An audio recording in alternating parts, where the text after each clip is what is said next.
coffee place here? Huh? Is there a coffee place here? There'll be a Starbucks in the retail park. Alright, guys, welcome back. Episode 3 of season 3. 3 of season 3. Are we in season 3? Season 3, brother. We've upgraded. We've got a new.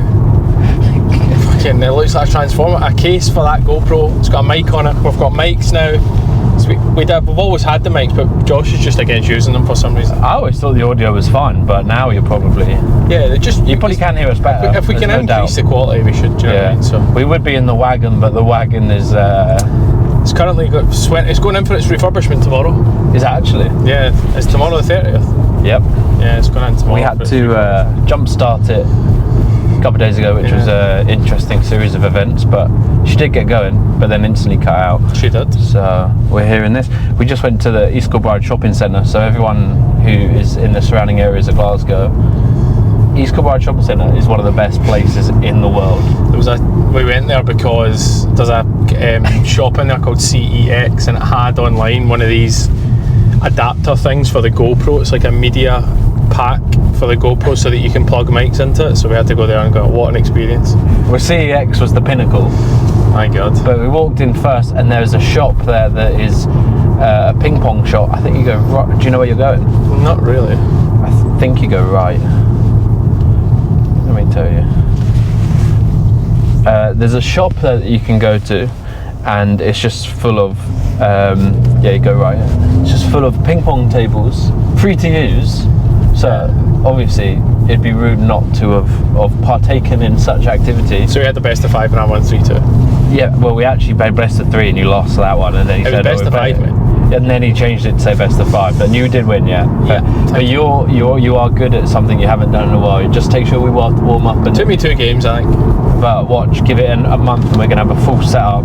Olympic ping pong bats, Olympic ping pong tables. We're gonna have the full works. Full burner. The full burner. You're going left here, brother. I feel like we're rally drivers. Kick things off. We'll do some pet peeves there. Absolutely. First pet peeve. You need to remind me of them because I send you them during the week and I always forget when we go to read them out. So majority of these are yours, I believe. Guys dressing in the gym. So we've started going to a new gym, and like there's guys going to the gym, and like it's October. There's guys in the gym in a string vest, tiny wee shorts, high socks, like Nike socks, like pulled right up, and a pair of like high top Nike trainers. I'm like, red card. Why are you in the gym dressed like that? But the thing is, for what reason? I don't get it. Just put a t-shirt on and a pair of shorts and a pair of trainers, or a t-shirt and a pair of joggies and a pair of trainers. Like, oh, that's a new thing, that it's like fashion thing that people are doing to the gym, where they're wearing these like super baggy joggers. Yeah. With like Vans and stuff like that. Like, just like, I'm like, what is going on here? Just wear shorts and just a t-shirt. Wear gym stuff. Just wear Nike, Adidas, whatever. Just put Gymshark. Like, just put some gym stuff on. Gymshark, you wear a lot of gym. I like Gymshark, by the way. I've never seen you in Gymshark. Yeah, I've got a few bits, but just put gym stuff on. Like, what are you dressing like that for? Well, it gives them no advantage. You look like a fucking idiot. Yeah. For a start. Yeah. So we had a little giggle about that in the gym the other day. The next one is the 5168G that we had. Or is it? Yeah. And the trader wanted to buy it from you. Oh yeah. So we've got a 5168G, which is a blue Aquanaut, and we had it for like a little while, whatever, and we don't know why I'm stopping now. It's a green light, and we had it up online for like, let's say, whatever, we had it up online for 68, 69 grand, whatever. And trader phones me, hi mate, I need one of these for one of my clients. How much can it be? So it's 2024, full stickers, uncut, like hard to find. I said, give me 65 grand for it. Yeah, I said, there's still enough margin in that for you to make some money to your client. Yeah, alright, that's too expensive for me, mate. I'd probably pay like late 50s for it. And I'm like, alright, whatever. Anyway, fast forward about a week later, we'd sold it and we needed one for a client. I phoned him because he's got one. Same guy. Hi mate, how you doing? I said, how much is your 5168G? Now how's the 2023 full set? Worn, yeah. Used. He went, need 65 grand for it, mate. I was like, what are you on about, mate? You told me 2 days, fucking 7 days ago you would only pay 58 grand for it. Now you're offering me a watch that's a year older for the same price as the one that I was offering you. Mental. So that's the problem with traders though, like they'll come to you and say to you like, oh, when they need something they want to pay pennies for it, but when they've got something they want the world for it. It's like, fucking hell, mate. Give me an inch. Sorry, I'm just having a bit of a problem with my mic here. It fell off there. What have you done? Are you under the seatbelt or are you doing? No, I'm on the jacket. On the jacket. I'm on the seatbelt, seeing how this goes. The next one is the customer that was coming for you because there was a watch still on the website. I had this customer last week and he was messaging me like, I could probably find his messages actually. Do you want me to find them? I've got it. Have you got it? Yeah. Do you want to read them out? Yeah, I can read them. So everyone knows. Hold the line, caller. So, hi, this is you. Hi, this watch is sold. He's messaged me first. Yeah, he messaged you first. I can find you the same watch you're looking to purchase. Same price, same year, full set. Try removing from your website. Big help. Thumbs up emoji. Yeah, that's what he wrote to me.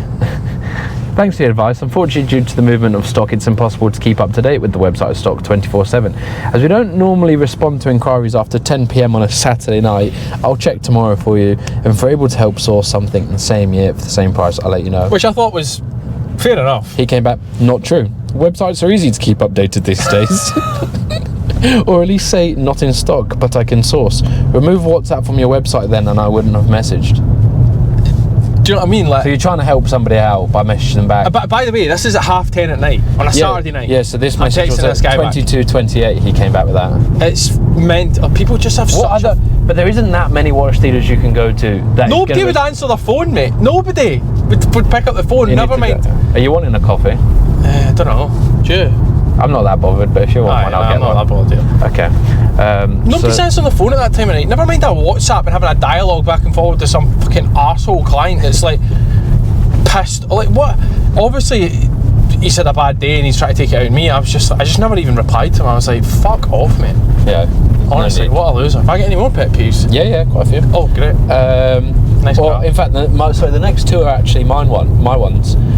My next one was you were in Dubai. I was in Italy and I was trying to contact you, just our normal method of contact. Oh, FaceTime. It's FaceTime. I mean, since before I even worked with you, we always FaceTimed. Just if I need to call him, I just FaceTime him. And it just doesn't work in Dubai. Yeah, I don't know why that is. Like, if you buy an iPhone in Dubai, the FaceTime feature is disabled. Yeah, that is crazy. I actually don't know why that is. Do you? Did you Google it? No, I can. No, sorry, don't bother, but I'll just take ages. Someone in the comments will let us know. I don't know why, it's so random. Yeah. I don't know why you couldn't FaceTime in Dubai, it's crazy. And then the last one's mine as well, is as an English person, a proud English person, my football team is obviously England first and foremost. Now, I don't know if this is me living up here, have I started to resent English people, or whether I've just come to realise that I don't know, I just see why people dislike English people. So, for instance, England were playing Wales in a friendly and the Welsh national anthem came on and all you can hear is England fans booing. And I just think that's typical England fans, mate. I know, but I'll listen to that and I was like, that's fucking disgusting. Can't have any respect for anyone else, and they've done absolutely fucking hee-haw since '66 in any big competition. And for the best team in any competition for the last 4. Yeah, I concur. I completely agree. And listen, there's no one I want to see win more than England, but I would love to see Scotland get far in the World Cup. Yeah, it's just the level of international football now is just so high that I just don't think Scotland will ever. I think they'll qualify, but I don't think they'll get out of the group. Really? Yeah, just depends who you get, obviously, but yeah, I think it's tough now. Everyone loves Scottish fans as well. Like, you played in Germany in the Euros, and the Germans were saying that they should have a friendly with Scotland every year just to welcome the Scots back to whatever city they would play in Germany. Yeah, Scotland fans are good fun. A little the Tartan Army. The Farting Army. And they are bloody good as well. They are good. And I mean, I was at Hampden for any game, and everyone would wear kilts. Loads of people wear kilts. No, it's good. It's good. Very patriotic. But I mean, people are out drinking from like 2 o'clock, kick-offs at like 7:45. I know. Glasgow's just a ruckus. Could be a Tuesday night game, still people just boozing at 2 o'clock. And this weekend we have the Scottish... Shut up. What was that? Oh, you could have answered that. No, do you want to answer it? No, it's right. He's probably called me, that's why he's calling you.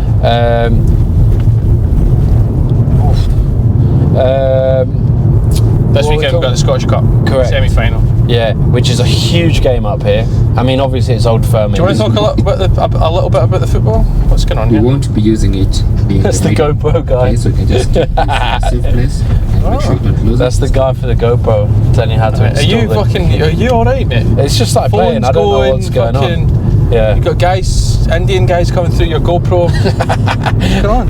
He was teaching us how to Talk a little bit about what's been happening in the football in the last week. Yeah, so Obviously, Brendan Rodgers resigned.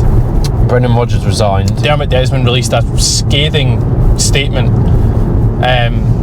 basically saying that Brendan was the cause of the ruckus between the board and the manager. Yeah. Which, to be honest, you can see it in his team selection, but I don't know. It's a long. There's 2 sides. There's 3 sides to every story. Yeah. But The Scottish League is obviously dominated by 2 teams, both of them being Glaswegian teams, Rangers, Celtic, and this year we have Hearts that are coming through. Hearts got bought over, what was it, last season Hearts got bought over? Season before maybe, Tony Bloom. And the geezer is on smoke. He's done it with a few clubs that I think he owns 3 other teams. But see if you look at Brighton, right, which is one of his other teams. That's correct, yeah. Like, they're not doing too well this season. No, but from where they were to what they are now, before he took over to when he took over, it's highly impressive. Because they were playing in Europe. Yeah, but it's not a 100% guaranteed success model. No. Like, Hearts are having a great season this season, but could you argue that this is the worst Celtic and Rangers ever? Yes, I agree. So does that play into Them just becoming Hearts' hands in terms of they've got a good manager, they're playing good football, they've got this new data model that they've got under Tony Bloom but they're a good team. They're playing well. Yeah. 2 each last night though. Who do you think would... I think the last minute winner, they got ruled out last night, 3-2. I didn't even know they were playing last night. Yeah, I think, was it St Mirren? They were up 2-1, St Mirren were up 2-1, then it was 2-2, then Hart scored, and then they must have got VAR'd. Go on, the St Mirren. So. But who do you see winning the Scottish League? I think Celtic will win it. I think Hearts have got it. Well, that 8 points is now 6. Yeah, I mean, it shows how quick the Celtics can turn. Yeah, that 8 points is now 6. Yeah, because they got a point last night. Celtic got 3. But Celtic got Martin O'Neill in, who was club legend. When was he the manager? 25 years ago. And he was arguably one of the most important managers Celtic had at that. Well, he won a treble in his first season. Yeah, whilst Rangers were dominating. I read something the other day that said that Rangers spent £38 million in the season before, in the summer before Martin O'Neill was appointed. And then Martin O'Neill won the treble. And then Martin O'Neill won the treble. So, and that's 100 million, but now, 25 years ago. Oh, yeah, I mean, that is, if you think about that in terms of when that is massive spending. Yeah. For a Scottish club. Massive. Yeah, that is huge. Like, what did Celtic spend in the summer? 40 million quid? Something like that? Yeah, and 25 years ago, spending that amount of dough is Think about it. scary. Like, that's massive in terms of what players are worth in that back then as well. Yeah, that's what I'm saying. That is absolutely mental.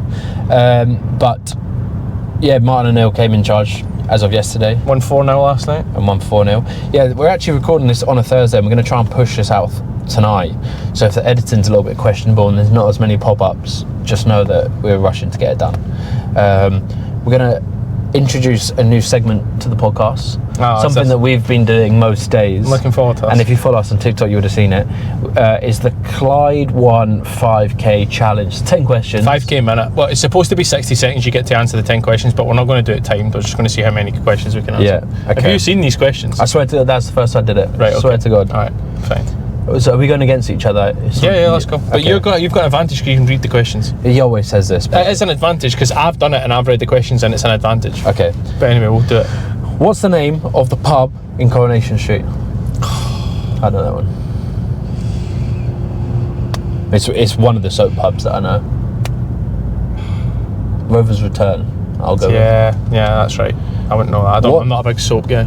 No matter, but I feel like that's like the most famous pub in. I'm not English, I don't know which Cornish. That's true. That is true. EastEnders was more like River City. Was Well, this is the Glaswegian quiz. So it's not the Glaswegian quiz. This is for Clyde 1. Most of the questions are about Glasgow. What colour of cat is considered bad luck? Black. Yeah. What decade did Match of the Day start in? 80s? Earlier. Think. Yeah, I would say England won the World Cup 6-6. I reckon it's 70s. Nah, I reckon it's earlier. Surely not. Yeah, I reckon it's late 60s. Right, okay. You're saying 60s, I'm saying 80s. Okay. Right. Name either host of the Great British Bake Off. It's not Noel Edmonds, because that's the guy, but his name is fucking... Is his name not Noel something? The guy with the long hair? I would give you the point if I think that's Noel Edmond. Oh, no, it's Noel not Noel Edmondson? Edmonds. Nah, he's got like long hair. The old guy. Grey. No, he's got long black hair. He's like a bit gothic looking. Oh, yeah, you are right. I don't know his name, but yeah, I would give you that. Yeah, alright, you got that. Well, we'll see. Or Paul, what's his name? Nah, he got the boot, didn't he? No, Paul with the silver hair that does the handshakes. if you bake something good, he gives you a handshake. That's his thing. You watch it? No, a little bit. No, I do a little bit. Does a little. Which Scottish city's football team play at Pittodrie? Yeah, stadium. I'm going to say... If you don't know this, I'd be surprised. Aberdeen. I have no idea. I couldn't tell you. But I think I could tell you every English team who plays at what stadium in the Premier League. I think Aberdeen plays at Pittodrie. How many colours are in the rainbow? 7. Yeah, I would have gone 7. What animal caused havoc on the train lines of Glasgow this week? I know that one. I watched the news. See, I told you he's a Scottish. I don't watch the news, mate, because the news is false. We're not doing this now. It is. We're not. The news is based on the narrative of whoever owns the news company. Okay. It is. Do you know what animal caused havoc on the railways? Is it a domestic animal? No. A horse? I think it's a swan. Ah, yeah, you're right, actually. Wernham Hogg is a fictional business in which UK TV show? Business. Wernham Hogg. Fuck knows. IT crowd? Office?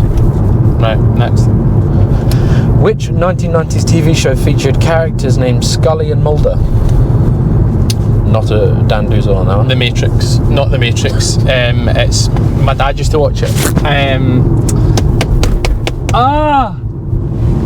It's about like science and stuff and like aliens and shit. And like it's like green and... Scully had like black hair, I remember it so well. Can I call a friend? Yeah, go on. Can I phone a friend? Pull over here. My mic's falling off. I'll let you phone a friend. The X-Files. Done. Got it. Happy with that? Yeah, the X-Files. You just said Matrix. Which Scottish actor voiced Merida's father in Brave? How may I help you? Josh. Would you? I'm not the car, bro. Which Scottish father? Which Scottish actor voiced Merida's father in Brave? Scottish actor.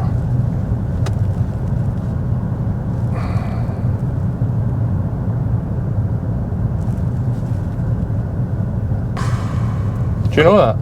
No. I'm just trying to think of any Scottish actor. I know 2 at the top of my head. The geezer that's just done Traitors, and the other one that's Connolly. Billy Connolly. But he's not really an actor. That's what actually I thought, but he's a comedian, so surely it would say British comedian. Scottish comedian. He does act now, but he's known for acting. I don't know. Known for comedy. I don't know. I'll go to the answers. Who done the Scottish voiceover for Shrek? Is that the same guy? But this is supposed to be 60 seconds, so I don't we've know. got fucking no chance. 1, The Rovers Return. Yeah. 1-0. 2, Black. We both got that. Yeah. 1960s, come on! Noel Fielding, you got that. Yeah. Aberdeen, you got that. Yeah. 7, we both got that. Yeah. Swan, I got that. The Office, I got that. The X-Files, you got. Billy Connolly, motherfucker. Well, So we'll do that every Thursday. I feel like that was a bit anticlimactic. Yeah, maybe. What are we doing here? Have we got to stop this? I need to go get these. Okay, right. watches. Yeah, there we go. Sorry guys, so I just had to jump in and pick up a couple of watches that were getting delivered there. So Little hiatus. We did the Clyde 1 quiz, which was probably very anticlimactic for you, but something we've enjoyed doing it's good fun. recently. It gets the brain moving. It does. I beat my dad 5 out of 5 as well. So more questions for you. go on. Quick fire. Would you rather never shower again or never brush your teeth again? Never shower again. See, I don't know. I feel like you could maybe brush them with your finger in the You shower. can clean without going in the shower How? with a sink, like people used to in the olden days. Or you could have a bath. Yeah, I suppose. That was a shite question. Would you rather get rid of pillows or blankets? Blankets. Well, the way I think of it is you could use a blanket as a pillow. Come on, missus, hurry up. So you'd get rid of blankets. Would you rather never listen to music again or never watch TV/movies? Never watch TV. See, I don't know. I think I could. Nah, because music puts you in a good mood. TV doesn't. Oh, I can. No, not really. I never thought, if I'm in a bad mood, let me So you can never watch bang the telly football. on. Football can put you in a good mood. It can also put you in a bad mood, but Yeah. But music's good, doesn't it? I don't think I could live without music. yeah. Okay. All my best times that I've ever had have been music involved. Best times. Not like the back of Saint-Tropez when I was DJing the Motown music.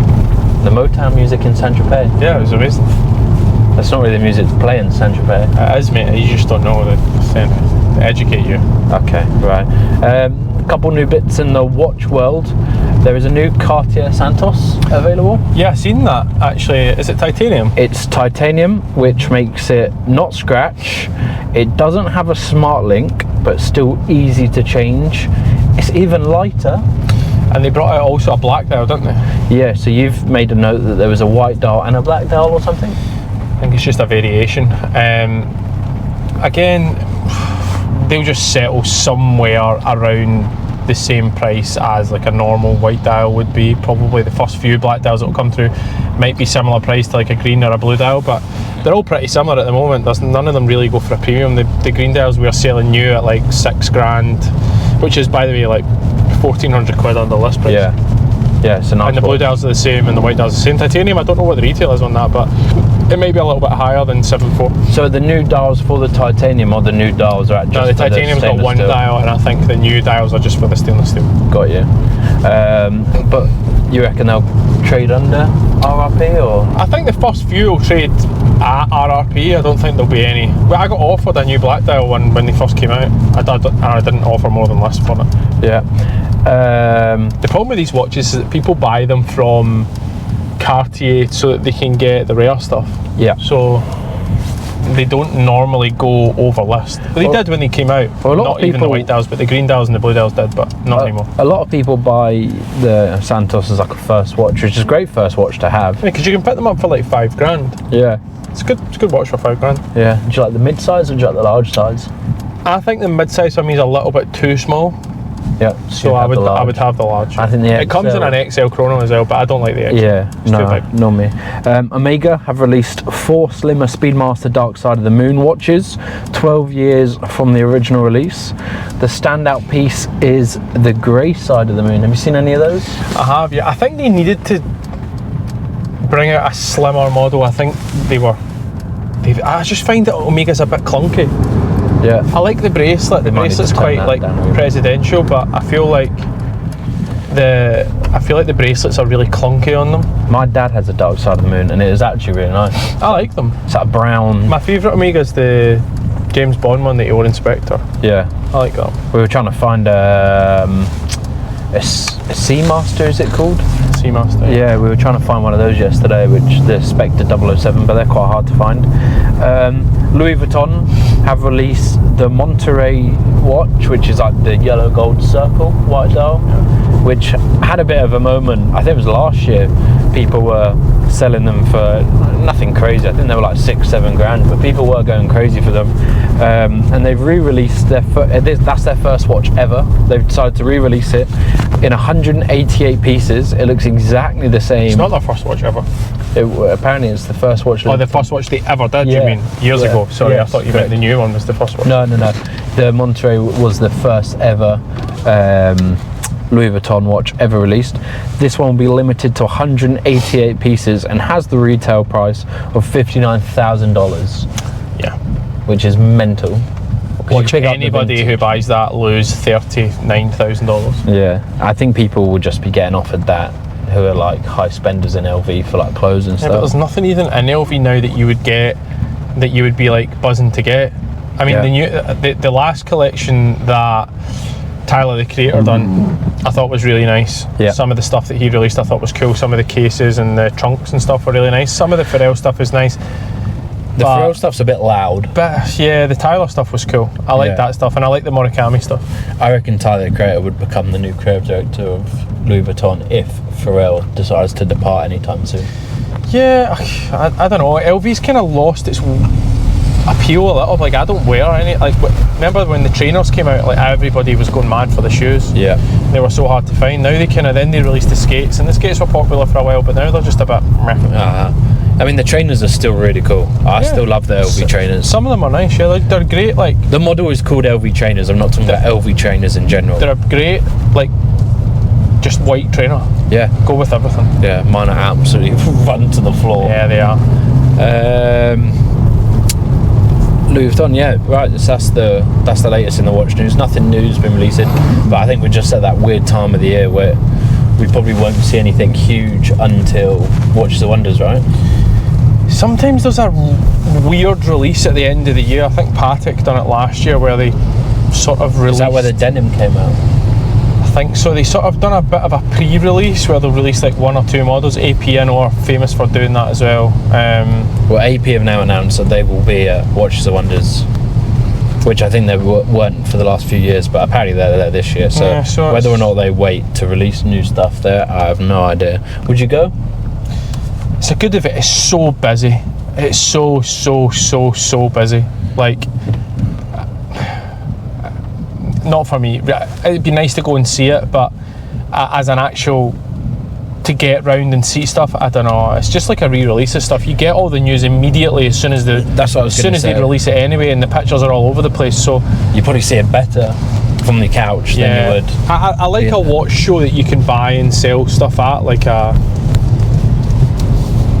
used watch show, or like you can go and buy stuff at. But those new like ones that are just like, all about.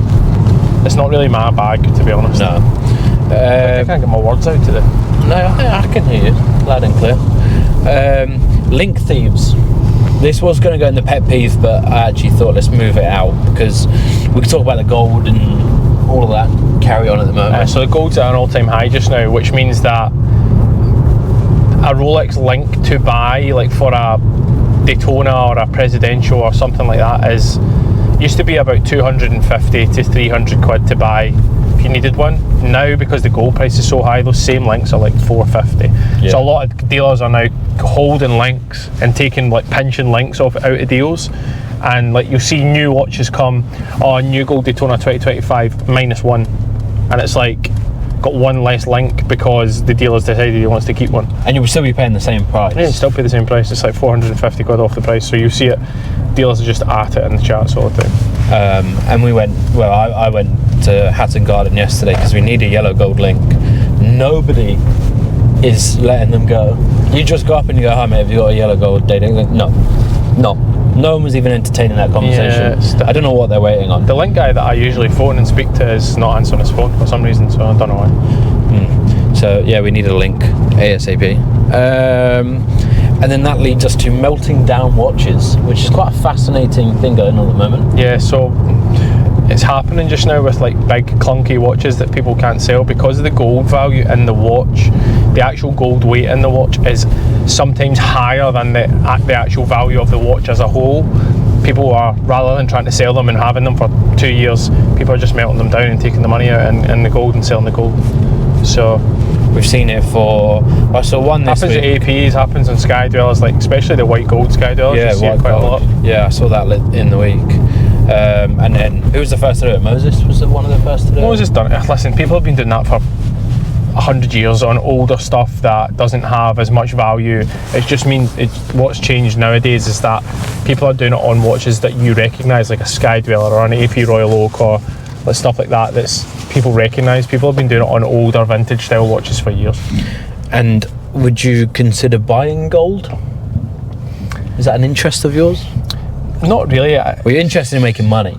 People ask me that all the time, like, do you buy stuff and hold stuff? But yeah, we try and use every single penny we've got at any given time to be making more money. So for us to then just put something away in an asset class like gold in the hope that it's going to grow in value over the next 10 years, for me, I just see that as dead money.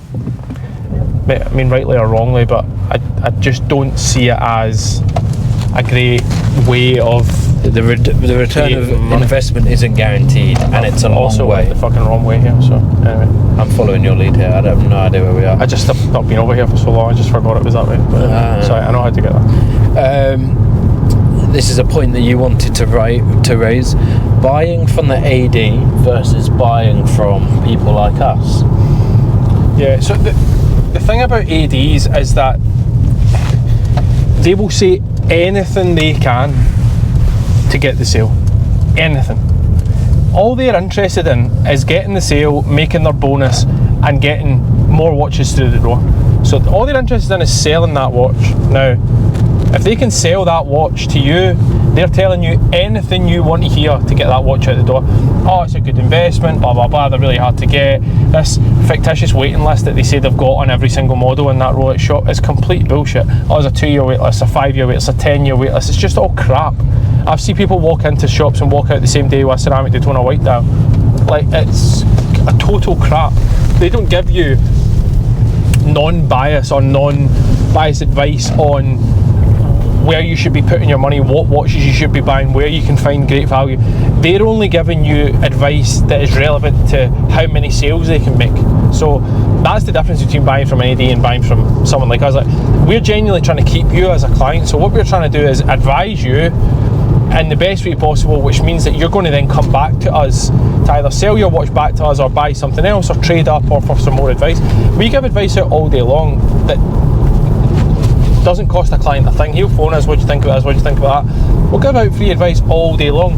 The stuff I've heard from ADs is completely mental. They've got kids in those shops and all they've got to do is sell watches. They don't know anything about the real market, they don't know anything about the resale value, they don't know anything about the depreciation value, they don't know anything about anything apart from the watches in front of them. And 99 times out of 100 they don't even know what they're selling either. Yeah. So it's complete bullshit. And don't get me started on ADs either, honestly. I could go on for fucking years with those. It's a total and utter joke. I had a guy a couple of weeks ago put his gold Daytona into an AD, and he said it needed a new the winder on the watch basically wasn't closing all the way in. Now the watch he's had for 20 odd years, it's a family heirloom. He said to the AD, I'll let you repair it, but only if you repair the crown. I don't want you sending it back and it coming back with this massive estimate. It needs this, it needs this, it needs this, it needs this, which by the way, Rolex are famous for doing. Oh, we'll take your watch back into service, Mr. Sales, no problem. You take the watch back in, there's nothing wrong with the watch. Doesn't need anything else done apart from maybe it needs a service. It goes back to Switzerland to get the service, and all of a sudden it needs a new glass, it needs a new pin, it needs, the pins are the famous one because the pins that attach the bracelet to the watch, or the pins are worn. I've taken watches apart 25 years old, fucking fuck all wrong with the pins, let me tell you. Pins are worn, needs a new link, needs a new glass, needs a new bracelet. They're always saying stuff needs new bracelets, it's complete garbage. Anyway, the guy sends his watch in, they agree that it's only going to be the pusher that they do.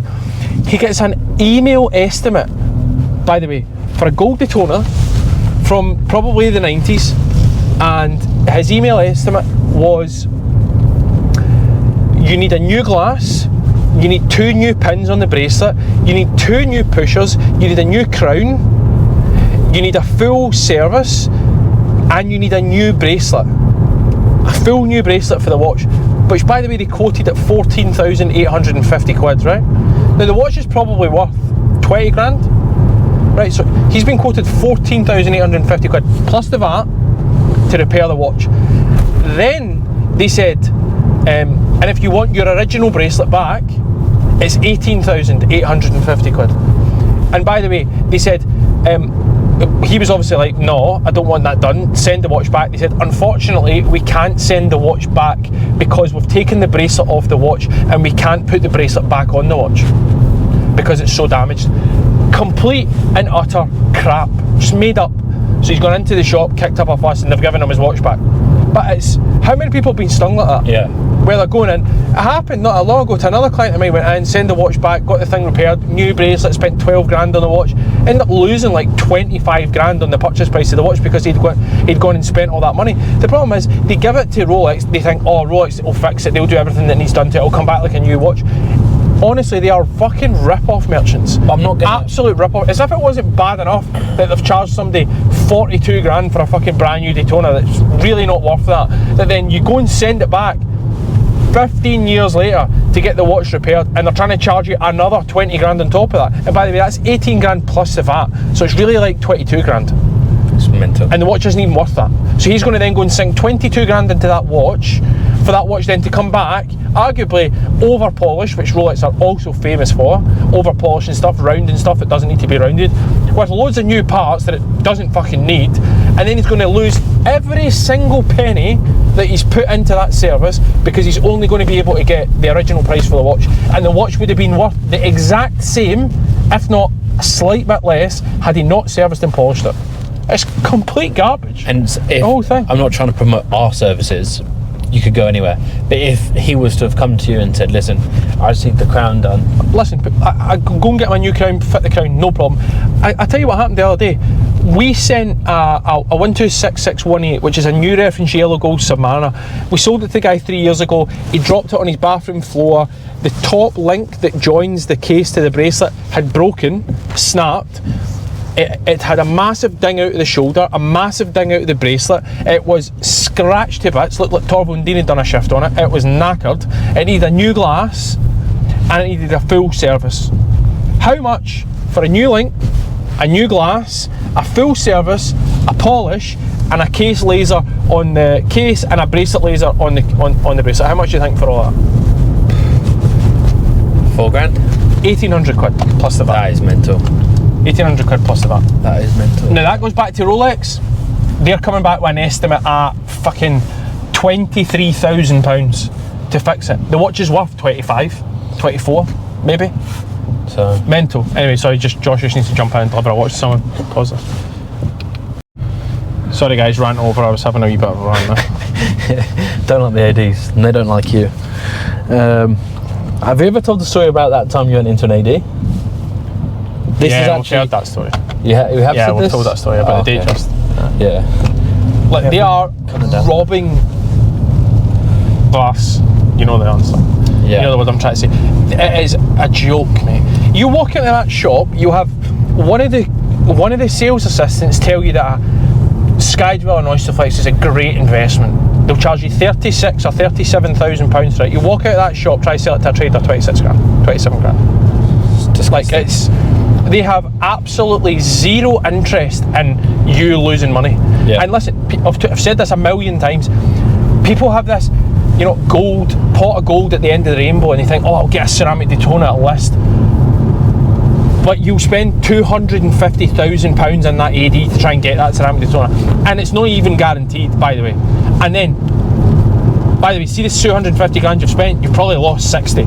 So why wouldn't you just go and buy the ceramic Daytona at 26 grand, which is 10, 11 or 12 grand over list price, and then you've not had to fork out all that money to get to that point, and you've got the watch you want, and it's always worth that.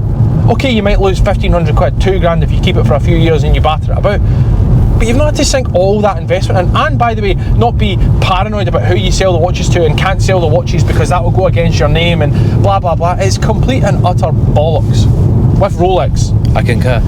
you know, Patek, RM, AP. I mean, even AP now are struggling, but Patek, Rolex, Patek and RM are the ones to focus on. That shouts out to the new turban. Best curry house in Glasgow. It's a good curry, and that's the wrong one. It's the one down there. No, that's the good one. Nah. No. No, it's not. No, it's not. No, it's not. Have you been to the other one? Yeah, you took me. Garbage. The other one's better. Nah, I disagree. Bro, there's a new turban, there's an old turban. I lived here for 25 years. I know which one's the best. Well, you've taken me to that one, and I've had that one quite a lot, and I've never had a bad meal. To be fair, can I just make a statement? Josh's mother-in-law has a curry every single night.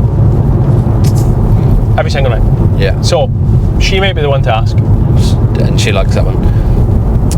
She likes that one. So, point proven. Anyway, how does the ADs work? Do you think they get told, right, you're allowed to sell 30 watches this month? It's a pals act, the ADs. That's all it is. Right. They give watches to people that they like, that have a relationship with them, that spend money with them. That's who they give the watches to, which is understandable. Listen, that's how the world works. That's, you scratch my back, I'll scratch yours. That's how it works. They give watches to people they like. They're not interested in protecting your investment, looking after your investment. Never mind the fact you go back to service a watch them 20 years later and they try and take your pants down and do you up the arse without any Vaseline. Like, it's total rubbish. I don't know why anybody puts up with it, especially not now. Like, hardly anything goes over list now unless you're talking about the special stuff or you're talking about, like, steel sports models or like whatever. I mean, look, there's a few clients that I know that have had rainbow Daytonas, they've had Eye the Tiger, Oyster Flexes, they've had really super special stuff like a rainbow Daytona, 100 odd grand sells for 380. Like, yeah, there's amazing stories like that, but people grip onto them and believe that if they buy 10 watches at Rolex, they're going to all of a sudden be offered that. Do you think they're giving you that out of, you think that manager of that store is getting a Rolex and he's not thinking to himself, who am I going to give this to? Who deserves this? Who's going to give me back what I give to them? Because basically what they're doing is gifting you 200 grand. Yeah. So, like, they hold the power. And by the way, let me just say, there's a one particular person in Scotland that held that power for so long, and he fucking hated my guts. And listen, I'd never done a bad thing to the guy. He used to say to people going into the shop, don't go and sell this to William, don't go and sell this to... That is none of his business. None of his business who they sell that to. And I'm glad to let everybody know that he no longer works there. But that is just the prime example. People get so big for their boots in those shops. They look at you like you're a nobody when you walk in there and you ask for a watch. And who are they? They just work in a shop. They just sell the watches. They have this thing inside them that they feel like they've sold those watches and they're in the power, so they get to decide who gets what. You couldn't even afford to buy that watch. So who are you to tell me that I can't get this or I can't get that? It's a complete rubbish. I don't know why anybody entertains capitalising on that. I got offered a watch from him as well.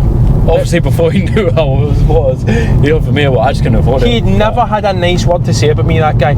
All he ever done was talk me down, say nasty things about me to people, tell people not to buy stuff with me, tell people not to sell stuff with me, and I had never ever said met him, right? I'd met him. I pulled him up one night when I met him on a night out. I said, stop talking about me in your shop. What the difference does it make to you? I was with you. I said, what difference does it make to you?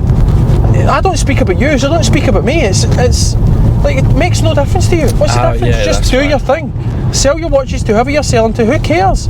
I know that's how it works. You don't need to go about trying to devalue my business by telling people not to sell me this and not to sell me that. Just have too much to fucking say for themselves. I'm sick of listening to people getting ripped off by ADs. Oh, I bought this, he told me to buy this, he told me to buy this. It's a complete joke. So my question was, do you think they get told to release a certain amount of watches? Like, have they already got them like dated? And they go, right, okay, there's 15. They probably get X amount of watches a month. They probably don't know what those watches are until they come through the door. They then come through the door and they allocate those watches to whoever they like, or whoever's top of the list, or whoever they think deserves it. That's how it works. Got ya. The special stuff that people put their name down for, Rainbow Daytonas, Sacco Daytonas, all the off-catalogue stuff, goes to head office to get approved. So the shop doesn't actually have any power on. They just put clients up to that and they put clients forward for those models, and then Rolex headquarters decides whether they get them or not. Oh, yeah. But you're not telling me they're not giving to people who they like and who they... If it was me, I'd be doing the same thing. Yeah. but just don't profess to be this amazing service where you can go in and buy. Fuck off. You're rip-off merchants is what you are, and they always have been, forever, by the way. And what happens? Build a watch collection you like, not a watch collection that the guy in the shop tells you to buy so that you can potentially be offered something that's got 10 grand profit in it in a year and a half's time. Just go and buy what you like. Yeah. Get a good deal, search around. If you get a good deal, the watch is always going to be worth that. Simple. And what would happen if a Rolex ADs said for 6 months anybody can come in and buy anything they want? Oh, it would devalue the brand for sure. It would, it's just simple supply and demand, right? Yeah. Simple. Very, very simple. Supply demand graph.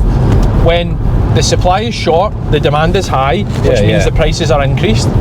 All of a sudden, if the supply, there was huge numbers of surplus Unlimited supply. If there was a surplus supply, the demand would initially increase because everybody would go and buy the stock, but then it would just slowly decrease and slowly the prices would come down. It would slowly devalue the brand. It's simple. So what would happen to the grey market if that was the case? Well, you would just be selling stuff still on the grey market, but you would be selling stuff under list price. Yeah. Which happens for a lot of models. Skydweller and Oysterflex is the prime example. What's happening now with sub-dates and Starbucks and everything else, they're all going kind of at list or under list now. That's just how it works. I mean, it's a weird concept to even think about. Like, if you've got the money, you've earned the money to go in and get a platinum Daytona, you can't. That's crazy. What you need to bear in mind is, right, Rolex are in control of their market value. Yeah, 100%. They're in control of that. So they decide what watches they release to the market and what watches they don't release to the market, and that's all based on how they want the prices to act and how the market value of their company has to be. Yeah. That's what that's based on. So they're not going to all of a sudden just flood the market with ceramic Daytonas, because then the prices are going to come down, the desirability, the demand's all going to fall, because everybody who wants one's going to get one. So then they become less desirable, they become less, the prices go down unless people want them. They're never going to do that. Yeah. They have to keep that. It's like going to a restaurant, you can't get a reservation. Carbone in London just opened 4 weeks ago. Can't get a reservation. The whole fucking world wants to go. All of a sudden, if they open 10 Carbones in London, people will be like, oh yeah, beans, bang average. Yeah. It's just pasta, or it's just fucking steak or whatever. Do you know what I mean? Like, when the demand is high and the supply is low, that's what causes that, desire for everybody to go and buy it and keeps the prices high. Yeah. Just on the topic of your ceramic Daytonas you're mentioning, we have two currently. Two old reference, one black dial, one white dial Panda. Do you want to talk a little bit about what happened with the black dial? I think we should. So, we done a little bit of a campaign with an influencer who we knew quite well, who, by the way, has had a fantastic deal from us.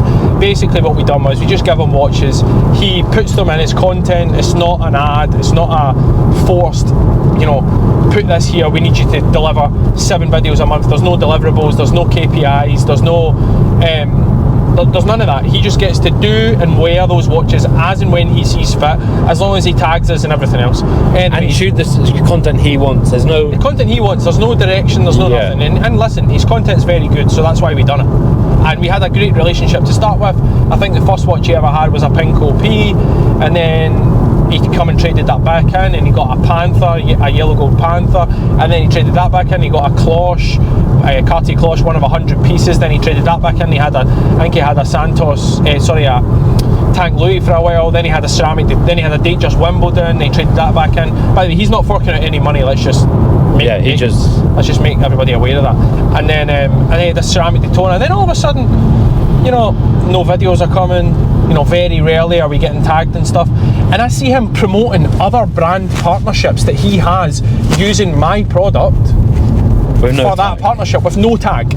So the straw that broke the camel's back for me, I was out a walk a couple of weeks ago, and I'm looking, he's posted a reel of a business, a clothing business that's sent him a hoodie. I don't know if anybody's seen those hoodies, but they've got like a rip where the watch would be. So basically he's done this promo video for this hoodie, tagged the hoodie in it, and he's taken the main picture of the whole thing is a picture of the watch that I've given him through the hole in the hoodie. And if that watch wasn't there, that hoodie is nothing. If that watch isn't there, the post is half as cool. Not even. It's the focal point of the entire post. No tag, no nothing. Phoned them straight away. I said, mate, you're taking the piss, bring the watch back. And by the way, that's been a relationship that we've had for 3 years. Yeah. And it's just, you know, as soon as you start using my product to increase your eligibility with other brands and not even giving us the benefit by tagging us or none of that. We're giving you a £22,000 watch worth £22,000. We're giving you that. This guy's sending you a fucking 20 quid hoodie and you're tagging him before you're tagging me. Mental. So that's that brand relationship over. Yeah, and I mean, on that, you know, he comes up and he shoots stock so that no other influence. He's done it twice, man. Yeah. So like, let's not pretend that this is some big, you know, amazing partnership where he's busting his balls to try and get videos. He's not doing any of that. He's posting a lot of fucking content that doesn't even have a tag on it. And listen, I wasn't really that caring, but when you do that, when it's the focal point of an entire campaign and you've not even got the decency to tag us in it, I just think that's a complete fucking slap in the face. And chasing for content is never okay. I don't need to I shouldn't be phoning you saying, mate, go and do me a favour and send me that content. You're walking about a 22 gram watching your list, you're telling everybody it's yours and you're not even got the decency to tag us in a fucking post. Yeah. Anyway, fast forward. Have you seen the new Ferrari SC40, which is basically a modern of the Testarossa? Of the F40. F40? It's F40, sorry, sure yes. It's not Testarossa? Nah, it's the, I'll show you the photo, SC40 Ferrari. Is that like the one of one that they've done for a guy? It's not a one of one, I think it's very, very limited, that. Bespoke, inspired by one-off tribute to legendary F40. Yeah, I told you it was in one-off, yeah. I did see that, yeah. Thoughts on that? How do you think that looks?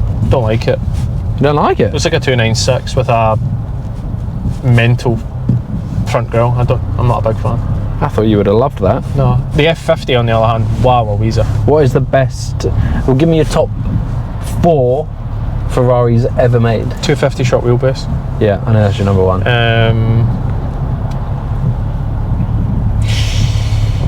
LaFerrari Aperta, 599XX. Oh really? Yeah. And then 430 Scuderia. It's F40, isn't it? Nah. Right. Have you ever seen people trying to drive them, mate? Yeah, I saw Lando someone writes an F40 off every single year. Yeah, I saw Lando spin. They're apparently supposed to be the most difficult things in the world to drive.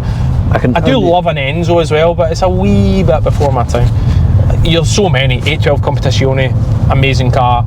812 GTS, beautiful car. My personal favourite modern Ferrari is an F12. I just think it looks so cool. My favourite Ferrari probably in the last 10 years is a GTC4 Lusso V12.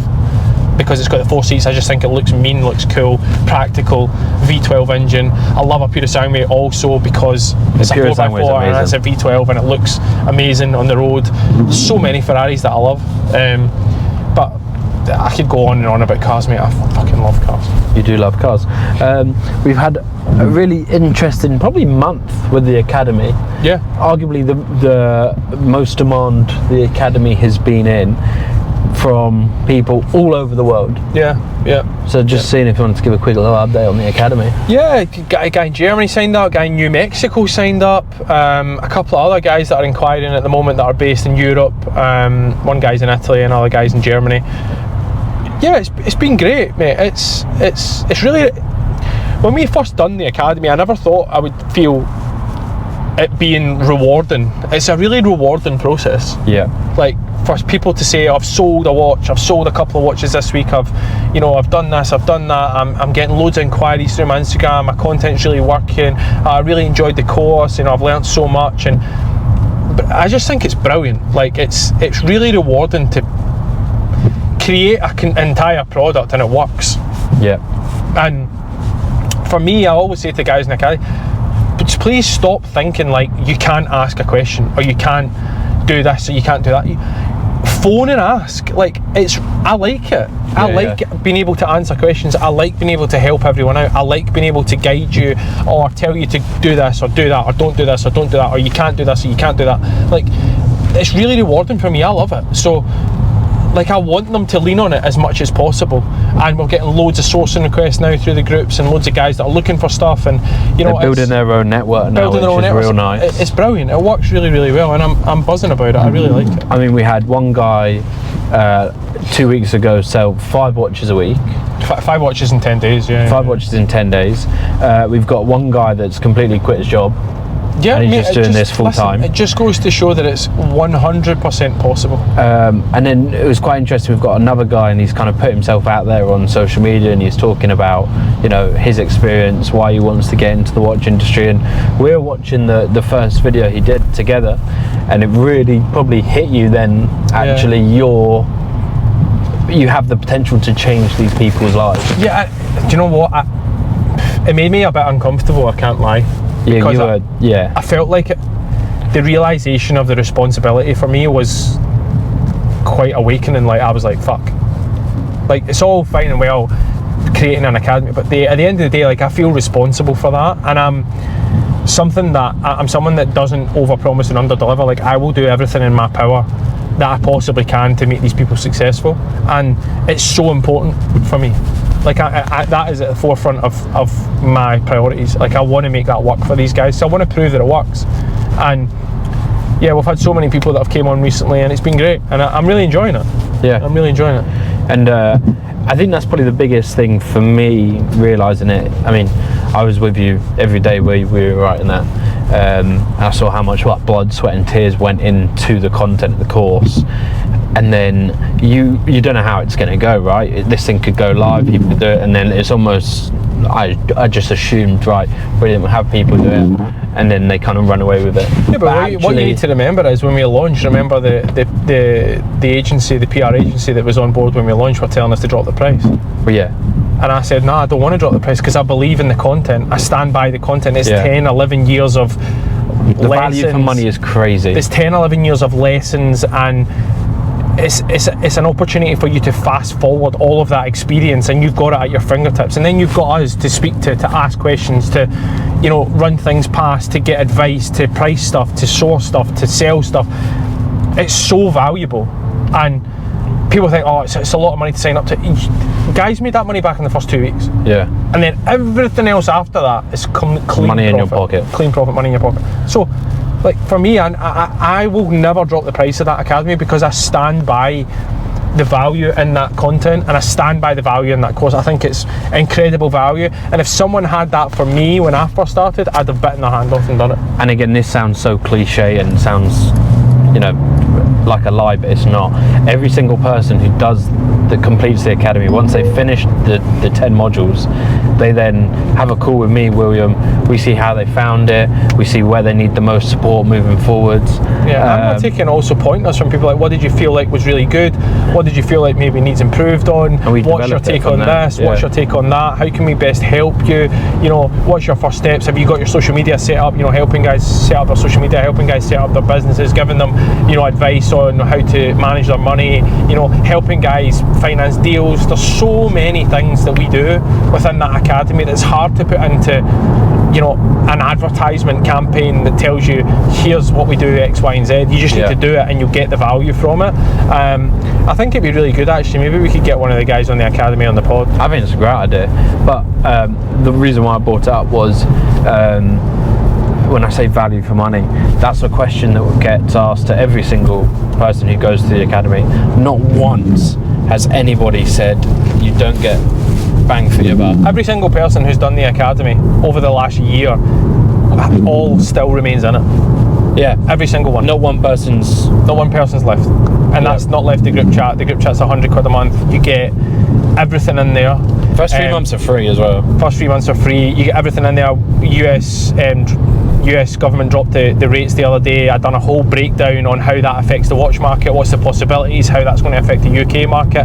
It's all in there. We do loads and loads and loads of education stuff on top of being available for advice, pricing, sourcing requests, selling stock, you know, anything that goes along with selling watches we're doing in that academy every single day. So it's incredible value for money. Yeah, I think so. But going back to the point I made a minute ago, like, you know, when we wrote... Right, sorry guys, ran out of battery once again. Took a little bit longer as well with this new case, trying to get it in and out. But what I was going to say was, yeah, it surprised me how much you really do care about, you know, seeing them succeed. And you know, we had one guy not long ago. He was going through a bit of a down point. You know, he made an error on his side, part of a deal, and you did everything in your power. A lot of people, in fact, I don't think anyone that would do a course would have jumped through the hoops that you did in order to help him out in that situation. And that was kudos to you. It's important, mate, because it's my reputation on the line. Yeah. Like if I don't help them and I'm not there to be as helpful and as supportive as I can be, then it's my reputation that's on the line. I've not worked this hard to get to this point for, you know, to set up a product and for me not to follow through on what I said I was going to do just for the sake of not doing it. No, I know, but that's nice, that. Gold. But it was more than that. You actually care about these people that are doing it. You know, put your name out of it. You actually care about. Because I was once them. I was them at one point. Yeah. So I know how it feels. But it's exciting to see them all blossom and like get these deals over the line, and like we celebrate them. We celebrate the deals with them. It's cool. I love it, mate. Honestly, I really, really love it. So we'll move on to another academy that you wanted to talk about, Mr.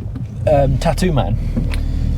Yeah, Paul D Tattoo, who is all over TikTok at the moment. Don't know if anybody's seen them, but Josh will throw a couple of things up on the screen, just like let everybody see what we're talking about. But yeah, mental. He's started a tattoo academy. Listen, good for him. He's created something that an industry has never really seen before. So he's had huge demand, and I think he's doing really well from it. So good for him. First and foremost, for doing that. Nobody's knocking that, right? But the fucking tattoos are horrific. They're not great. Horrific. They're really not great. In my opinion, people might love them, but I can't for the life of me understand why you would want to get some of those things on you. Big black dark tattoos. I get some people really suit them, but they've got no meaning. It's like a cartoon woman or a dice, or guys are getting like casinos with How may I help you? Shut up, mate. The roulette tables are great. Roulette table with dollars. Yeah. He done one a couple of weeks ago, and the hand he done on it had 6 fingers. Imagine getting that tattoo. Well, listen, I've got one tattoo on my arm, right, and it's special to me. I got it from my mum. It's a water lily. Her name's Lily. It's got a little L on it. It took me ages to think about what I wanted. I finally got one. You can barely see it, by the way. You would miss it had I not pointed it out to you. But why would you want to go and cover yourself in? I see a guy, honest to God, guy's in shape, young, athletic. He's got butterflies, orange and black and yellow butterflies from his fucking left foot to there, all the way down one side of his body, all the way down his leg, all the way down his arm. The one tattoo over and over and over again. Yellow butterflies all the way up, all the way across his neck. I'm thinking, surely he's got to regret that. Aye. Yeah, even if he doesn't regret it right now, he has to regret that at some point. And listen, where's the artistry in that? He's not even... A tattoo for me is you go to a tattoo artist with an idea, they create this... Yeah, bespoke. They draw it, they figure it out. I don't know if you ever watched those old tattoo, like Cat D Tattoo and all that. They were amazing artists. Yeah. First and foremost.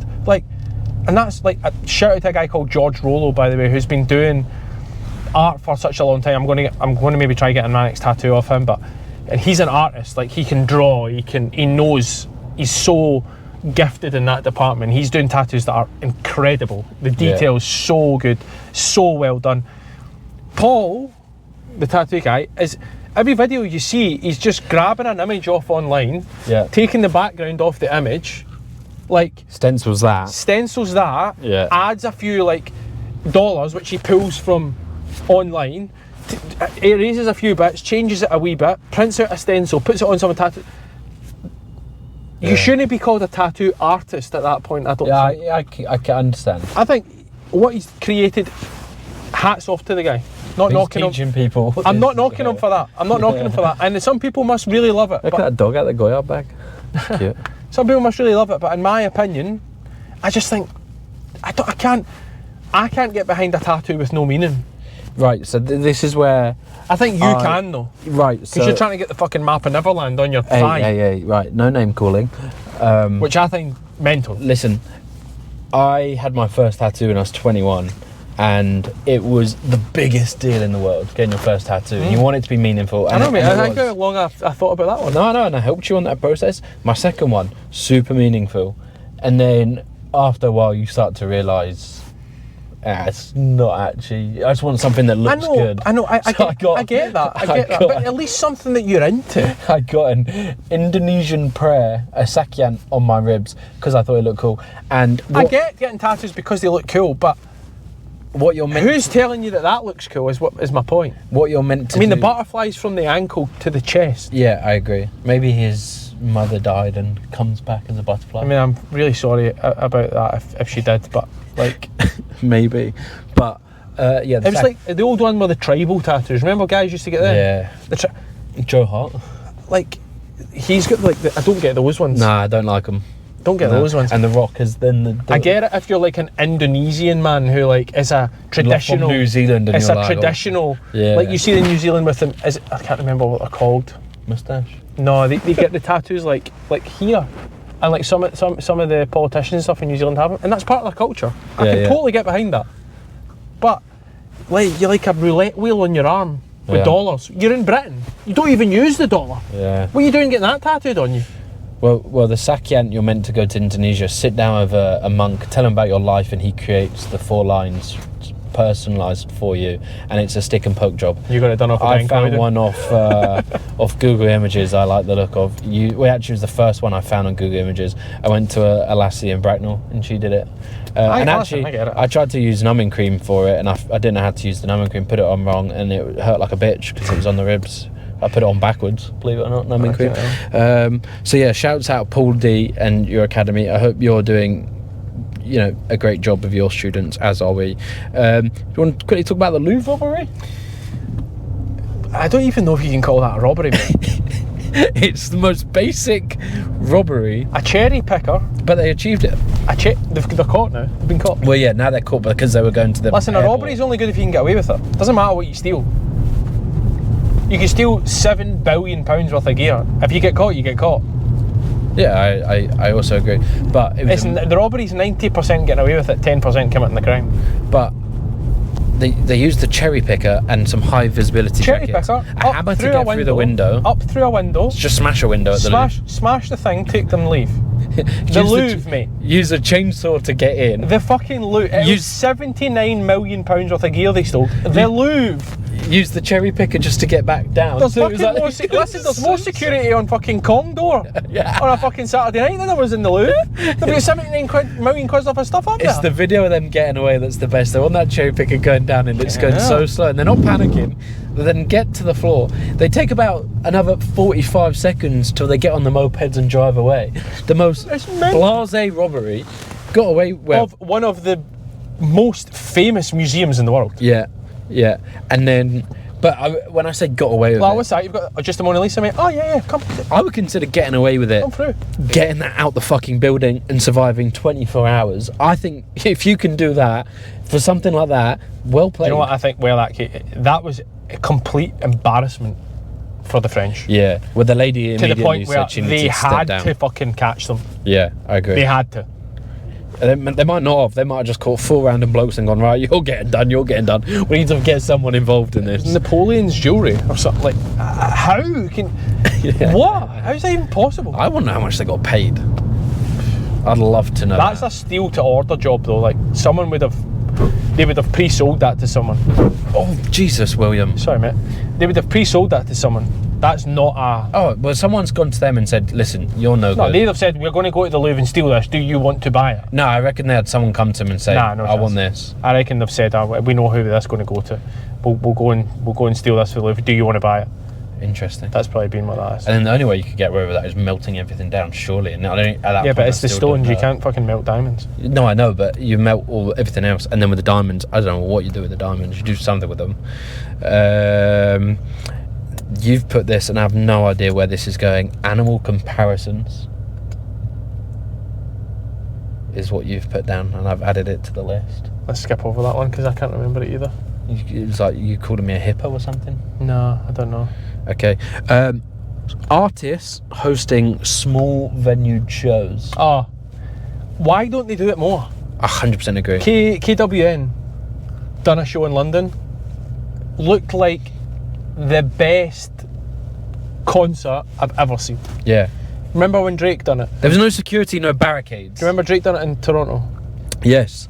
The little, what, Small, 2,000 intimate. or 3,000 people. I think it was smaller than that. Yeah. Like, the crowd's right there. The artist is there. Like, every single person who's there loves the music, knows every word, like, vibing with the show. But they should do it they're more. so close. They should do it more. 100%. I think no matter how big you are, Yeah. you should also be doing it. You should do it more. 100%. Jay-Z. Get Jay-Z doing Just stuff get like the that. it's so important. Still do your arena shows. Yeah. Still do your stadiums. Just do the odd wee one here and there. I completely agree. I think Big it's amazing. agree. It looks so good, and Yeah. the vibe is that I would definitely be battering down the doors to get. But to listen, right? You're a imagine how rewarding that must be for them. but you're a musician, and you know you've worked your way up to do arenas and stuff. Everyone started that. That must have been the best times. 100%. Going into Imagine these going into a small little venues. arena. There's 2,000 people there. Everyone. I seen Give You One in London with Max. There might have been 2,000 people there, 1,500 people there. In Shoreditch, it was unbelievable. Yeah. Unbelievable. It's so raw because he's right there. Yeah. It's not like you're sitting 300 metres away from the guy in an arena and there's 75,000 people there. Yeah. Like, I get that they do that for the money and the tour money, but like, just reconnect with the fans a little Yeah. bit and do the small shows. Just on that, I Imagine just Oasis like doing like at the Barrowlands. yeah, 2,000 people. That would be amazing. Off slight topic, but just put me on that. I went to see Sampha in the Roundhouse, and the Roundhouse is very small. And I actually didn't have a ticket, and I got in. And I told the guy I lost my accreditation. I was the photographer, and I got in. Was that a camera? I went in my iPhone. I've still got the videos somewhere on my iPhone of literally me, and it was the old iPhone. It looks like it's been filmed on a potato, and I'm just singing all the words. He gave me a high vis and a sticker. I don't know how I did it, but I had pals going and they were in the crowd, and I was like, I'm going to get in, and they were like, no chance, and I don't know how, but I did manage to get in. On that, give me your top 10 rappers of all time, dead or alive. Nah, the top 10's too many. Top 5. Okay, give me your top 5. You have to give Drake one. I agree. You have to. Drake's in just my top because 5. of his catalogue. Yep. He has to be number one. I agree. Number 2, I think you need to give it to Jay-Z.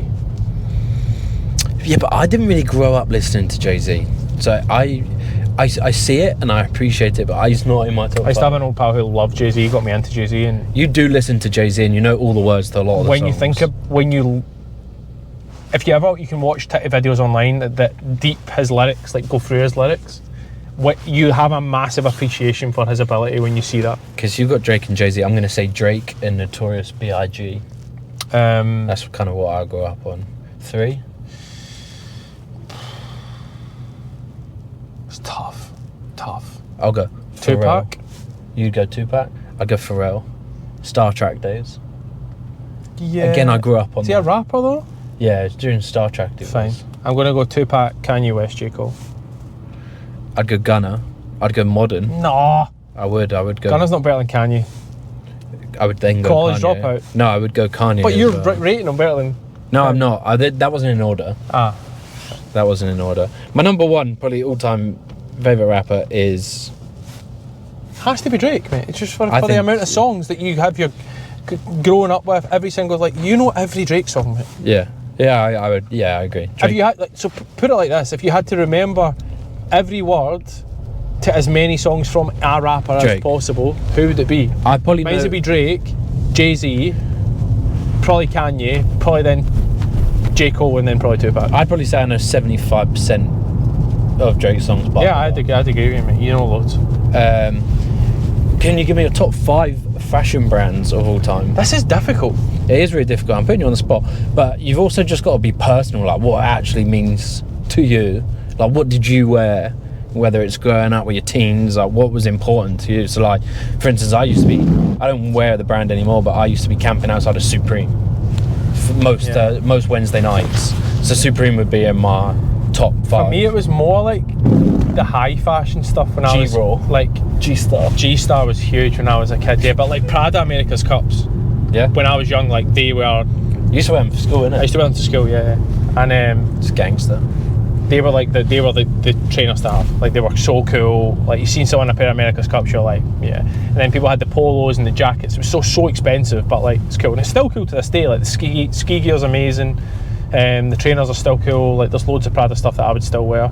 AOD? Prada, like Louis Vuitton probably. Yeah. I think it's really cool. I think like brands like ALD, Cole Buxton, Kith, like they're all our era from when we are probably at a stage in life where you can afford to buy the stuff you want to buy. Then ALD and Kith and Cole Buxton and like Air Jordan and all those brands are all LV, Prada, like they're all important. So don't know if I have a top 5 because it would be unfair of me to say Prada, Louis Vuitton and then put Cole Buxton in there somewhere. Yeah. Because I don't think that's a top 5 in fashion. But I get it. We're also running like out of time. Loewe, you've got so much stuff that like individual things that they've released over the years have been really cool. Yeah. That I don't know if I could rank I'll it, think like, of a way to reshape that question for maybe the next pod. I think lots of brands have released amazing things. Products. Like Louis Vuitton with the trainers and the trunks and the backpacks and the luggage, like all that stuff's amazing. Then you've got Prada with the America's Cups and the jackets and the, you know, like all the ski stuff and like all that stuff's really cool. And then like Dior, when they brought out the B22s, like the Converse style shoe, like everybody went mad for them and everybody was mad about them. And then when that print came back, everybody went mad over that print. Now you've obviously got Chanel, which is just like fuck you, effortlessly cool, but the cardigans are $5,000 and like who's buying, like the jeans are fucking $12,000. And then you've got like Gallery Department, which was huge a few years back. Now you've got Chrome Hearts, which like has to be up there just for how random and cool the stuff is that they do. Like I wouldn't dress head to toe in Chrome Hearts, but they make some stuff that I absolutely love. So there's so many, it's that you couldn't, I don't think you could come up with a fair top 5, because there's loads of different stuff that ranks differently depending on the brands. Okay, right, we're going to wrap this up quite quick. I've got a last paragraph to get through because it's 3:20. So if you're watching if you're watching this live and it's just gone live, sorry, just to you're say, only about 4 hours I did try and go and buy you a laptop yesterday, mate, so you could edit this, but my card got declined 3 times in Apple. That's fine. We've got a pretty high power Mac that we do use. It does take a while still to export, but that's fine. I'll figure it out. I declined because I didn't have my wallet, not because I couldn't afford it. Skin cunt. Last few points I would like to add. Barcelona are playing Villarreal in Miami at some point later on in the year. Do you want to talk about the Lamine Yamal thing quickly? I'm going on to Lamine Yamal. Okay. I'll go into this first and then it's my leeway into dickhead, by the way, don't like him. Yeah. So they're obviously going for a big payday. They're only doing that. It's a La Liga game. They will dick the Al Nassr beat them 6-0. Miami. No. It's a La Liga game. Villarreal. In Miami. Sorry. And they're obviously doing that to fund, obviously, the players' wages is probably their biggest outgoing. So, at the start of the game last weekend, the players decided to protest. Obviously, the fans have all been protesting because they don't want to go and watch a fucking La Liga game in Miami. So, fans have been protesting. The players all decided to protest. You for or against it? Huh? You for or against it? I'll come on to my point. So for the first 15 seconds, they decided not to play football. So the ref blew his whistle and they all stood still. La Liga told everyone that was televising it, do not show the first 15 seconds and just go to an ad break and then come on once they've started playing. So I disagree with the players protesting. They're doing that obviously to try and be on the fans. But they're getting the payday. The fans actually couldn't give one fuck. They're probably going to have a nice time in Miami. Oh, they want it. They're not going to travel. Like Spain to Miami's far, mate. Yeah, I know, but they're still going to have a great time. And expensive. Like football clubs, going to Villarreal and playing that game. Football clubs like those old Spanish clubs, and they're all built on working class people. Yeah, I agree. They don't want to go and travel halfway across the world to watch fucking a La Liga game. No, I know, but the players probably love it. If it's a Spanish Cup final, or a Spanish Cup semi-final, maybe not the final, but if it's a Spanish Cup semi-final and they want to play it elsewhere, then yeah, I can get on board with that. Yeah, because you're going to get fans that are going to go because it's a final, a semi-final. Yeah. Just a regular La Liga game, I don't know, it's a bit stupid. I think it's a bit overkill, but I'm also not really that against it. I'm more against it than I am for it, but at the same time I'm not butthurt about it, but I'm butthurt about the players' protest, and I think that was a little bit, come on, give it a piece. Right, which goes me into Lamine Yamal. First of all, this is before the El Clásico, by the way. He has, for the past few months, stopped signing signatures for anyone and everyone. Doesn't do it anymore because he has partnered with a company now where he gets, I'm sure, a very big chunk on any piece that sells. So he's just sat in his gaff signing stuff. Whenever he's got a free minute, giving it to his company, the company's then selling it and he's getting a huge marker. Now, my gran used to take me to the West Brom training ground every summer for about 5 years, and I was tiny. I must have been like 6, 7, 8, 9, 10 years old during that, and it is brilliant going out, meeting players, them signing autographs. Kids now don't have that, right? And Lamine Yamal, as much as I dislike him too, is a huge name. So now you're taking away that from, wee boys and fans. I don't like it. What's your take on the signature thing? Just the money in football now. It's these kids are.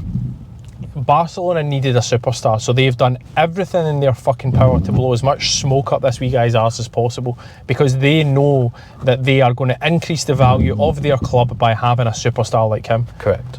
Now, if you look at the guy's numbers, they're not that impressive. Bang average. So, and he is blow you away fantastic footballer, don't get me wrong. Nah, see, but is he as good as everybody makes him out to be?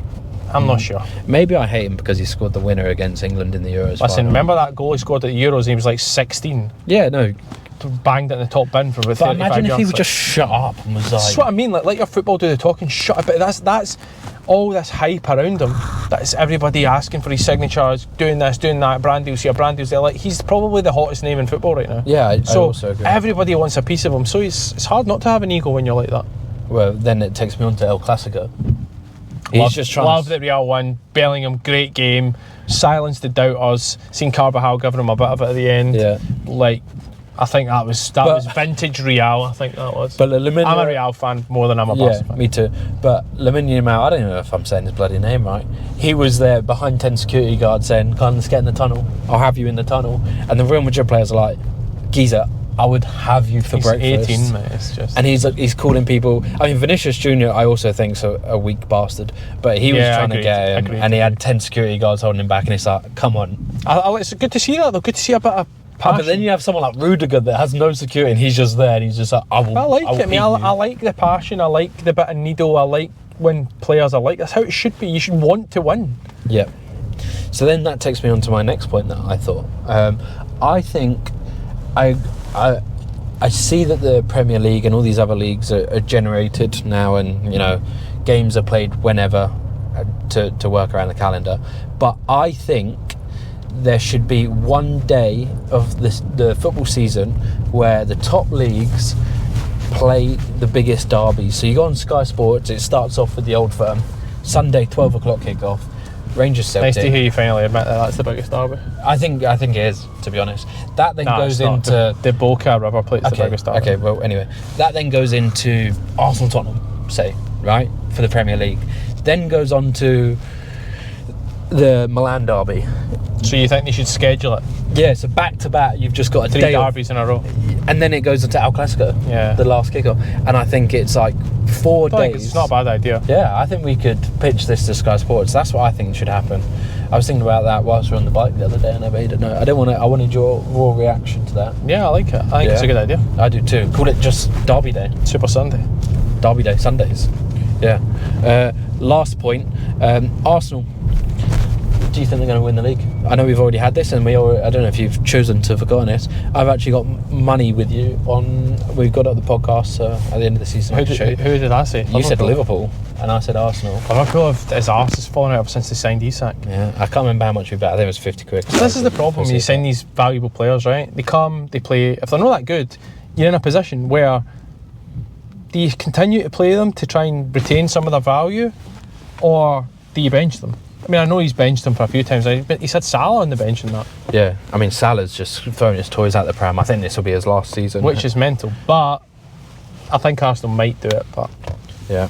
Don't know, they are bottle merchants. We're only 7 or 8 No, I do agree. We're only 7, it's only October, mate. I do agree, but I'm more confident I am in that now than I thought I would be. A hell of a lot can happen between now and the end of the season. I do agree. Anyway, that's the pod wrapped up. I'm going to have a bloody hard time getting this done before this goes live at 7 o'clock. So if you're watching this live at 7 o'clock, you're only 3 hours behind. Shouts out to you. Like, comment, subscribe. We've been going through the comments. We're trying to do topics that you guys want to see. No, we're releasing it tomorrow now, remember. Not tonight. So you want to do it tomorrow? Yeah. We're not going to have time to edit it and get it up by now. Well, yeah, I'm going to struggle. Yeah. But, all right, so Friday. Yeah. Have a good weekend then, everyone, if you're watching this. Old Firm on Sunday, so excited for that, to see how we get on there. I was going to say tune in, but it's on Premier Sports, which two no new one managers, well, obviously interim for Celtic and Danny Rowe for Rangers. So it'll be interesting to see what happens. I'm helping Alistair and Malky out on a shoot on Sunday before the football. So you're welcome to come to that, by the way, if you want. It's at 8:30 though at Broadscope. Shouts out to the boys at Cherry Location. Don't know if you wanted to come. It's 8:30 at Broadscope, but I don't even know where that is. He's coming to pick me up in the morning, but anyway, it doesn't matter. And I'm away to eat fucking meal preps because my feeties on my arse. So thanks, guys. We'll talk about that in the next pod as well. Talk to you in a couple of weeks. Peace.